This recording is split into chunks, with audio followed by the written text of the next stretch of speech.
sa amin yan. Nakalagay kayo sa kadastro, yung caretaker. Kaya ngayon, ang problema ko sa barangay yung kawalan yung mga land dispute na pag-aari di umano ng mga caretaker dahil sa kadastro. Yun ang naging problema. Kaya sana po, yung kadastro maibitahan din natin pag hindi tayo nakatima dito. Yung DNR, kailangan. Kasi may mga past administration na hindi nila inayos. Kung saan-saan na tinuro yung boundaries.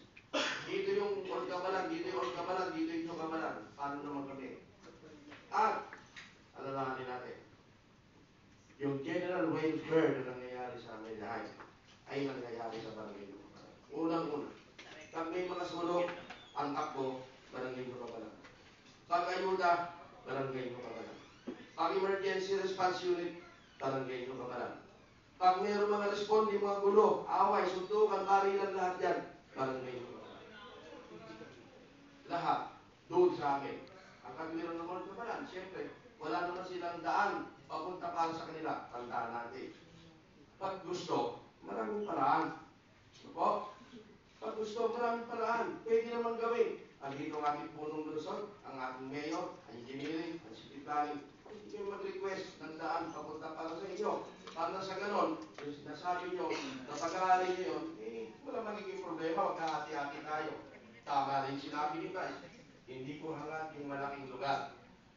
Hindi ko hangat yung malaking area. Ang hangat ko lang din makatulong. Pero siyempre, magtutugma tayo. Tulungan nyo kami, tutulungan namin kayo. Ngayon, sabi nga, meron tayong tinatawag na amicable settlement. Sa akin walang problema. Napapag-usapan natin yan. Tulad nung nakaraan, hindi lang kami nagkatukman, yung Capital Lester na ito. Gentleman's agreement, kung matatandaan ng araw, na yung parting kaliwa ay maging Olgabalan. Yung parting kanan papasok ay Olgabalan. Sa akin, hindi ako dumidepende lang sa akin, walang problema na yun. Kung ano maganda pag-uusapan natin. Parang tama yung sinabi nila, sa kasaysayan ng Olongapo, merong barangay na land dispute ay maayos. Sa akin, walang problema yun. Kung mapunta sa inyo, go ahead. Pag napunta sa amin, siyempre sabi nyo. Pero sa akin lang naman, yung dokumento kasi itong kami binabasa nyo yung mga dokumento nyo. Ang karamihan ng dokumento nyo dyan sa DNR, yung kadastro. Doon kami natalo sa kadastro. Dahil nung araw, itinuro yun na. Paano naman kami? Historical namin, paano? Actually, yung inaipasa namin na dokumento nung time na pinapasa ito kami, meron po kaming maraming dokumento rito na historical simula nung araw. Nandiyan na pwede pa namin ibigay para sa inyo. Na katunayan na yung maliwakat ay ang Olgabalan. Actually, at yan din ang mga katutuban nung araw. Alam natin yan, siguro may taga-Olgabalan dito na original dyan eh. Alam naman nila yan. Nung araw yung sa inyo, pati Santa Rita yan. Kaya nagkaroon ng gap. Ngayon po, matatapos hindi pa. Yung pagka, ngayon, meron namang problema tayo. Sa akin, hindi ko po hinahangat na lumaki ang barangay ng Olgabalan. Hinahangat ko lang maayos tayo. Kung saan tayo kapesto. Walang problema. Kaliwa sa inyo, kanan sa amin. Hindi kaya tayo, walang problema. Pero tandaan po natin ha, kailangan pag naging sa inyo yan, gumawa na kayo ng sarili daan papunta sa inyo.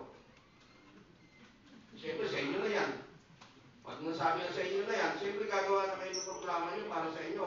Kasi may programa ka, kung hindi mo tricycle, di ba? Ang Amelia, isang type tricycle. Nektoda, barangay nyo Kabalan. Sa kumukuha ng mga clearance, barangay nyo Kabalan. Kaya lang, hindi lang ako makapag-land certification doon. Kaya bakit? Nakalagay po sa batas natin na ipinagbabawal ang magbigay ng anuman uri ng dokumento. This is a watershed area. Tingnan mo doon sa dokumento natin. Madidimanda tayo pare-parehas. Tingnan mo doon sa utos ni Simato nung araw, nung nakaraan. Na huwag ka magbibigay kasi this is a watershed area. Kaya bilang akong barangay captain, bilang ako namumuno, sinusunod ko naman po yung batas ng Republika ng Pilipinas. Ewan ko sa inyo kung nagbibigay kayo. Ako never po ako nagbibigay doon ng any dokumento. Tingnan niyo po. Ultimate electrical purposes, hindi ako nagbibigay. Tubig, hindi ako nagbibigay. Lot certification, hindi ako nagbibigay. Kasi ayaw ko pumakali sa ganon. Gusto ko sumunod sa batas. Kasi watershed area. Kaya lang po, talagang nandun na yung mga tao, simula ng mga panahon na yun. Siyempre, umuusbong lahat doon. Siyempre, bilang unang barangay, pangangailangan din ng tubig, ilaw. Kaya medyo hindi maganda yung aking pananaw pag hindi ko nabibigyan ng aking constituent. Kasi nga, may bawal eh. Ano gagawin natin? Bawal po. Siguro, kahit ang city planning, hindi rin makakapagsabi, this is a watershed area. Hindi pa na-release yan. Paano kami makakapag-issue ng any documents dyan sa amin yan? Basta sa akin, kami ni Kap Alpha, hindi kayo magkalaban yan. Kaibigan ko yan. Ngayon, kung kinakailangan natin resolvahin yung problema rito, bilang kami ka settlement, barangay nyo kabalan, inyo kabalan, and all kabalan, wala akong problema. Bukas po ang sanggol yan, ng nyo kabalan, bukas po kami, open po kami para sa inyo. Wala pong magiging problema kung ano pong mapapagkasunod natin. Yun lang po, at magpapaalam ako po sa inyo.